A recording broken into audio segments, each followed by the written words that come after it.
This channel does not promote any violent, harmful, or illegal activities. All content provided by this channel is meant for an educational purpose only.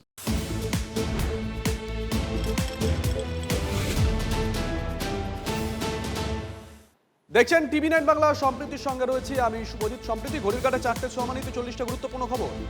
একেবারে রাজ্য দেশ বিদেশের গুরুত্বপূর্ণ খবর নিয়ে। শুধু কলকাতাতেই নয়, হাদির মৃত্যুতে বিক্ষোভের আঁচ পৌঁছেছে দিল্লিতেও। বাংলাদেশে হিন্দুদের ওপর নিপীড়নের প্রতিবাদে দিল্লিতে পথে নেমে বিক্ষোভ। বিশ্ব হিন্দু পরিষদের তরফ থেকে অবিলম্বে হিন্দুদের ওপর অত্যাচার বন্ধ হোক দাবি বিক্ষোভকারীদের। পরিস্থিতি মোকাবিলায় প্রস্তুত প্রশাসন। বাংলাদেশ হাইকমিশনের সামনে কড়া ব্যবস্থা। মিছিল আটকাতে একের পর এক ব্যারিকেড। পুলিশের ঘেরাটোপে বাংলাদেশ হাইকমিশন চত্বর। হাসখালী গণধর্ষণ কাণ্ডের সাজা ঘোষণা তৃণমূলের তৎকালীন পঞ্চায়েত সদস্য সমরেন্দ্র গোয়ালির 5 বছরের কারাদণ্ড। তৃণমূল নেতার ছেলে সোহেল ওরফে ব্রজ গোয়ালি সহ 3 জনের আজীবন কারাবাস। দোষী আরও 3 জনের জেল। 2 নাবালককে 50,000 টাকার বন্ডে জামিন। 1 বছর পুলিশের নজরদারিতে থাকবে ওই 2 নাবালক। তারপর চূড়ান্ত রায়। 2022 সালে নদীয়ার হাসখালী থানা এলাকায় বন্ধুর জন্মদিন অনুষ্ঠানে গিয়ে গণধর্ষণের শিকার হয় এক নাবালিকা। পরে তাকে খুন করে প্রমাণ লোপাটের জন্য দেহ সৎকার করে দেয়া হয় বলে অভিযোগ। নারী সুরক্ষাকে প্রশ্নের মুখে ফেলে ফের নাবালিকা ধর্ষণের অভিযোগ। ঘটনা ঘিরে উত্তপ্ত হাওড়ার ডোমচুর। নির্মীয়মান বাড়িতে তুলে নিয়ে গিয়ে 7 বছরের নাবালিকাকে ধর্ষণ করা হয়েছে বলে অভিযোগ। অভিযুক্ত রাস্তা তৈরি করার কাজে যুক্ত শ্রমিক। ঘটনা প্রকাশ্যে আসতেই উত্তপ্ত হয়ে ওঠে গোটা এলাকা। উত্তেজিত জনতা গাড়ি বাইকে ভাঙচুর চালায়। আগুন ধরিয়ে দেওয়া হয় একটি ম্যাটাডোরে। অভিযুক্ত যুবক পলাতক। ঘটনায় ক্ষোভে ফুটছেন স্থানীয় বাসিন্দারা। এলাকায় মোতায়েন রয়েছে পুলিশ।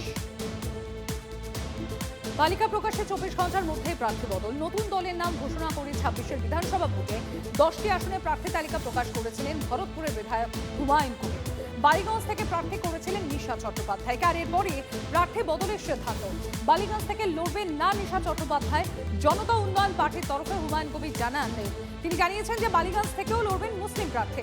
আগামী 7 দিনের মধ্যেই নাম ঘোষণা করবেন তিনি। দল ঘোষণা করেই তৃণমূলকে শূন্য করার হুঙ্কার হুমায়ুন কবিরের। পাল্টা চ্যালেঞ্জ ছুড়লেন তৃণমূল বিধায়ক শওকত মোল্লা।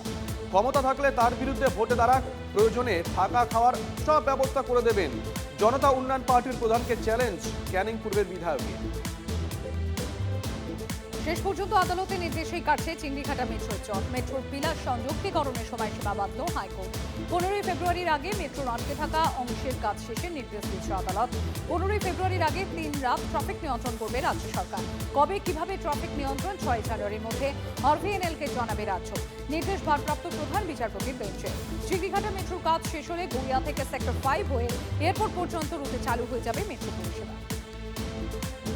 সিইও অফিসের সামনে বিএলওদের বিক্ষোভে মামলা পুলিশের। অজ্ঞাত পরিচয় ব্যক্তিদের বিরুদ্ধে সুমোটো মামলা দায়ের।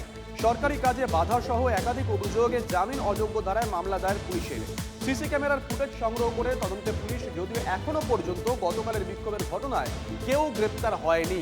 বারবার সিইও দপ্তরের সামনে বিক্ষোভের নিরাপত্তা প্রশ্নের মুখে। বড়দিনে বড় উপহার মেট্রোর। ব্লু ও গ্রিন লাইনে বেশি রাত পর্যন্ত মেট্রো পাবেন যাত্রীরা। ব্লু ও গ্রিন লাইনে রাত প্রায় 10:30 পর্যন্ত চলবে মেট্রো। বড়দিনে শহরের পথে বাড়তি জনসমাগমের কথা মাথায় রেখেই সিদ্ধান্ত। ব্লু লাইন অর্থাৎ দক্ষিণেশ্বর থেকে শহীদ ক্ষুদিরাম এবং গ্রিন লাইন অর্থাৎ হাওড়া ময়দান থেকে সেক্টর 5 পর্যন্ত বেশি রাত পর্যন্ত মেট্রো রেল চলাচল। ঘন কুয়াশার হাত থেকে আপাতত মুক্তি। এবার শুকনো শীতের খেলা শুরুর অপেক্ষা। কাশ্মীরে তুষারপাত, জোর বাড়বে উত্তরে হাওয়ার। আগামী 3 দিনে 2 থেকে 3 ডিগ্রি তাপমাত্রা কমার আশা। বড়দিন থেকে জমিয়ে শীতের পূর্বাভাস। বড়দিনের পরেই 13 ডিগ্রিতে নামতে পারে কলকাতার পারদ। 9 ডিগ্রি সেলসিয়াসে নামতে পারে পশ্চিমাঞ্চলের তাপমাত্রা। আজ কলকাতার তাপমাত্রা 15.2 ডিগ্রি সেলসিয়াস। আলিপুরের তাপমাত্রা স্বাভাবিকের চেয়ে 1 ডিগ্রি বেশি। শুভজিৎ, এবার আমরা নজর রাখবো জেলার কিছু গুরুত্বপূর্ণ খবরের দিকে। রাজ্যে ফের জালে বাংলাদেশি প্রলোভনে পা দিয়ে ঢাকা থেকে ভারতে অনুপ্রবেশ। একসঙ্গে 2 বাংলাদেশি তরুণীকে গ্রেফতার করেছে। জলপাইগুড়ি বেড়ুবাড়ির ঘটনা। স্থানীয় সূত্রে খবর, ভারতে কাজের প্রলোভন দেখে 2 বাংলাদেশি তরুণীকে সোমবার ভারতে অনুপ্রবেশ করায় ভারতীয় দালাল। এলাকায় খবর ছড়িয়ে পড়লে স্থানীয় বাসিন্দারা ওই 2 তরুণীকে আটক করে পুলিশকে খবর দেয়। ধৃত দুজনের বাড়ি ঢাকাতে। ধৃতদের থেকে উদ্ধার বাংলাদেশের পরিচয়। দিকে দিকে ধরা পড়ছেন বাংলাদেশিরা। জলপাইগুড়ির বেরুবাড়ির পর এবার উত্তর 24 পরগনার বনগা থেকে 3 বাংলাদেশি যুবক ও এক মহিলাকে গ্রেপ্তার করল পুলিশ। ভিন রাজ্যে কাজ করছিলেন ধৃতরা। চোরাপথে বাংলাদেশে পালানোর সময় পাটশিমুলিয়া এলাকা থেকে ধরা পড়েন। ধৃতদের জিজ্ঞাসাবাদ করছে পুলিশ। অশান্ত বাংলাদেশ এই আবহে জলপাইগুড়ি শহর ঘেঁষা তিস্তা সেতুতে আপদকালীন মহড়া বিএসএফ। অসমগামী পথে ভারতীয় সীমান্ত রক্ষী বাহিনী, দমকল, স্বাস্থ্য দপ্তর সহ জরুরি পরিষেবার সঙ্গে যুক্ত দপ্তরের কর্মীরা যৌথ মহড়ায় অংশ নেন। ম্যানগ্রোভ কেটে বেআইনি ভেড়ি তৈরির অভিযোগ, সুন্দরবনের কুলতলিতে দেদার সবুজ নিধনের অভিযোগে সরব বিরোধীরা। বিজেপির অভিযোগ, কুলতলি মইপিটে ম্যানগ্রোভ কেটে বেআইনি ভেড়ি তৈরি করা হচ্ছে। পুলিশ প্রশাসনের মদতে এই কাজ করছেন ব্লক তৃণমূল নেতৃত্ব, যদিও অভিযোগ অস্বীকার তৃণমূলের। অভিযোগ পেলে খতিয়ে দেখার আশ্বাস বন দপ্তর এবং স্থানীয় পঞ্চায়েতের তরফে। বাবার সামনে প্রবীণ তৃণমূল কর্মীকে ঘাট ধাক্কা কাউন্সিলরের ছেলে। তৃণমূল কর্মীকে গুলি করে খুনেরও হুমকির অভিযোগ। ঘাট ধাক্কা দিয়ে তৃণমূলের কার্যালয় থেকে বের করে দেওয়া হচ্ছে তৃণমূল কর্মীকে। সিসিটিভি ফুটেজ সামনে আসতেই কামারহাটির হইচই। ছেলে জয়ের কীর্তি মানতে নারাজ কাউন্সিলর কানু দাস। অভিযোগ সত্যি হলে ব্যবস্থার আশ্বাস পুরোপুরি। রানীগঞ্জে সিটু ও বিশ্ব হিন্দু পরিষদের সংঘাত, দুপক্ষের স্লোগান যুদ্ধে ধুন্ধুমার। সিটুর পক্ষ থেকে শ্রম কোডের বিরোধিতায় চলছিল পথসভা, অন্যদিকে বাংলাদেশে দীপু দাসকে হত্যার ঘটনার প্রতিবাদে বিক্ষোভ দেখাচ্ছিল বিশ্ব হিন্দু পরিষদ। একই জায়গায় দুটি কর্মসূচি চলায় পরিস্থিতি উত্তপ্ত হয়ে ওঠে। স্লোগান যুদ্ধের পর হাতাহাতিতে জড়িয়ে পড়েন দু দলের কর্মীরা। বাঁকুড়ার পাত্র শহরে বিজেপি নেতার বাড়িতে হামলা, নেতার পরিবারের সদস্যদের বেধড়ক মারধরের অভিযোগ। অভিযোগের তৃণমূলের দিকে পাত্র শহরে বেলুচ রসুলপুর গ্রাম পঞ্চায়েতের ঘটনা। অভিযোগ, গতকাল বালি মাফিয়াদের সঙ্গে নিয়ে স্থানীয় তৃণমূল আশ্রিত দুষ্কৃতীরা হামলা চালায় বিজেপি নেতা সুশোভন দত্তর বাড়িতে। কোনো ক্রমে বাড়ি থেকে পালিয়ে বাঁচেন এই বিজেপি নেতাকে না পেয়ে তাঁর দাদা সুমন দত্তকে বেধড়ক মারধর ও বাড়ি ভাঙচুর করে বলে অভিযোগ, যদিও তৃণমূল সমস্ত অভিযোগ অস্বীকার করে। পাহাড় ও সমতলে গাড়ি চালকদের মধ্যে বিরোধ ভঙ্গি। আজকের মধ্যে সমাধান না হলে দুর্যোগের সংখ্যায় পর্যটকরা। বছর শেষে মাটি হতে পারে পাহাড়ে গাড়ি নিয়ে ঘোরার শখ। পাহাড় থেকে আসা ভাড়া গাড়ি সমতলে ঢুকতে না দেওয়ার হুঁশিয়ারি। সমতলে গাড়ি চালকদের হুঁশিয়ারিতে বিরোধ চরমে। সমতলের গাড়ি চালকরা পাহাড়ে সাইট সিন করাতে পারেন না, অভিযোগ জানিয়েও লাভ হয়নি। দাবি 7 থেকে 8টি গাড়ি সংগঠনের। প্রশাসনকে তাই 24 ঘন্টা ডেডলাইন সমতলের গাড়ি চালক। সোদপুরের আবাসন থেকে দুই বৃদ্ধার দেহ উদ্ধার সম্পর্কে তারা বোন সবিতা দত্ত, কণিকা দত্ত, হরিশ্চন্দ্র দত্ত রোডের এই আবাসনে থাকতেন। প্রতিবেশীদের সূত্র মারফত যে খবর পাওয়া যাচ্ছে, তারা আর্থিক সমস্যার মধ্যে ছিলেন। পুলিশের প্রাথমিক অনুমান দীর্ঘদিন অনাহারে থাকার ফলে।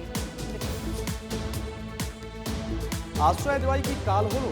স্বামীর অত্যাচার সহ্য করতে না পেরে জায়ের কাছে আশ্রয় নিয়েছিলেন, সেই রাগে বৌদিকে কুপিয়ে খুন দেওয়ারে। মালদার চাঁচলের বৈশমারি গ্রামের ঘটনা। ঘর থেকে বৌদি মাজেদা বিবির রক্তাক্ত দেহ উদ্ধার হয়। অভিযুক্ত দেওরকে আটক করেছে পুলিশ। নিহত মহিলার 3 সন্তান রয়েছে। স্বামী ভিন রাজ্যে কাজ করে। শান্তিনিকেতনে বিশ্বভারতীতে পৌষ উৎসবের সূচনা। পূর্বপল্লীর মাঠ বেশ সেজে উঠেছে রঙের মেলায়। ভোর 5:30টায় গৌরাঙ্গ প্রাঙ্গণে বৈতালিকের মাধ্যমে শুরু পৌষ উৎসব। উপস্থিত বিশ্বভারতী উপাচার্য সহ অন্যান্য শিক্ষক, শিক্ষিকা ও ছাত্রছাত্রীরা। মেলা চলবে 28শে ডিসেম্বর পর্যন্ত। পর্যটকদের ভিড় সামলাতে গোটা শহরকে নিরাপত্তার চাদরে ঢেকে ফেলেছে প্রশাসন। সম্প্রতি নজর রাখতে হচ্ছে দেশের খবর। পাঞ্জাবের পাতিয়ালায় বোমাতঙ্ক। পাতিয়ালা রেল স্টেশন উড়িয়ে দেওয়ার হুমকি ইমেল। পাতিয়ালার বেশ কয়েকটি স্কুলে বোমা রাখার হুমকি। টাইম বেঁধে বিস্ফোরণ ঘটানোর হুঁশিয়ারি। বোমা রাখার হুমকি দিয়ে ইমেল খালিস্তানি সংগঠনের তরফে। হুমকি ইমেল পাওয়ার পরই পাতিয়ালা হাই অ্যালার্ট। কনফার্ম টিকিটই নেই। জাতীয় স্তরে কুস্তি লড়তে শ্রেণী শৌচাগারের পাশে বসে সফল ওড়িশার পড়ুয়াদের। উত্তরপ্রদেশে অনুষ্ঠিত অনূর্ধ্ব-17 জাতীয় কুস্তি প্রতিযোগিতায় অংশ নিতে যান ওড়িশা থেকে যাওয়া 18 জন কুস্তিগীর। ট্রেনের সাধারণ কামরায় শৌচাগারের পাশেই বসে যাতায়াত করতে হয়েছে বলে অভিযোগ। প্রতিযোগিতা শেষে ফেরার সময় একই পরিস্থিতির মুখে পড়তে হয়েছিল। ভয়ঙ্কর দূষণের গ্রাসে দিল্লি, সঙ্গে ধূসর ঘন কুয়াশা, শ্বাস প্রশ্বাসে ঢুকছে বিষ। দিল্লি ও এনসিআরে এয়ার কোয়ালিটি বিপজ্জনক পর্যায়ে পৌঁছে গেছে। ঘন কুয়াশা ও দূষণের জেরবার জনজীবন। আজ সকাল 8টায় AQI 413 রেকর্ড করা হয়েছে। বিমান ও ট্রেন চলাচলে সমস্যা হচ্ছে। নাগরিকদের সতর্ক থাকার পরামর্শ প্রশাসনের তরফ থেকে। দূষণের জেরবার দেশের রাজধানী দিল্লি। দূষণ সমস্যা নিয়ে আজ স্বরাষ্ট্রমন্ত্রী অমিত শাহর সঙ্গে বৈঠকে বসলেন দিল্লির মুখ্যমন্ত্রী রেখা গুপ্তা। বৈঠকে দিল্লির দূষণের পাশাপাশি সবুজায়ন ও পরিবেশ নিয়েও আলোচনা হয় বলে খবর। মহারাষ্ট্রের নান্দেদ শহরে এনসিপি নেতাকে অপহরণ করে বেধড়ক মার। প্রকাশ্যে সিসিটিভির ফুটেজ। অজিত পাওয়ার গোষ্ঠীর নেতা জীবন ঘোগরে পাটিলকে অপহরণ করা হয়েছে বলে অভিযোগ। ওই নেতাকে তার গাড়ি থেকে অপহরণ করা হয়, যদিও পুলিশ তাকে উদ্ধার করে। এখন হাসপাতালে চিকিৎসাধীন ওই নেতা। নান্দেদ গ্রামীণ পুলিশ ঘটনার তদন্ত ইতিমধ্যে শুরু করেছে। সিসিটিভি ফুটেজে দেখে অভিযুক্তদের চিহ্নিত করার খোঁজ চালাচ্ছে পুলিশ। এবার গুজরাতের বুকে চলল প্রশাসনের বুলডোজার। ঘেরার নাদিয়ার পুরো এলাকায় প্রায় 50টি দোকান ভাঙার কাজ শুরু হয়েছে। শহরের সাদার মুক্তির কাছে দোকানগুলির অবস্থা বিপজ্জনক। দোকান খালি করার নোটিশ জারি করেছিল প্রশাসন। নোটিশ পাওয়ার পর হাইকোর্টে মামলা করেন ব্যবসায়ীরা। আদালতের রায় ব্যবসায়ীদের বিপক্ষে যায়। হাইকোর্টের নির্দেশ পেয়ে দোকান ভাঙার কাজে হাত দেয় পুরো কর্তৃপক্ষ। প্রেমিকের সঙ্গে ছদ্মবেশে স্বামীকে খুন, স্বামীর দেহ টুকরো টুকরো করে কেটে নালায় ফেলার অভিযোগ স্ত্রীর বিরুদ্ধে। টুকরো করা হাতের ট্যাটু সূত্র ধরে হাড়হীন হত্যাকাণ্ডের রহস্যভেদ পুলিশে। উত্তরপ্রদেশের সম্ভালে শোরগোল। গাড়ি ভাড়া করে সম্ভালে নালা এবং বিভিন্ন জায়গায় স্বামী রাহুলের দেহাংশ ফেলে আসে রুবি এবং তার প্রেমিক গৌরব। দুজনকেই গ্রেপ্তার করেছে পুলিশ।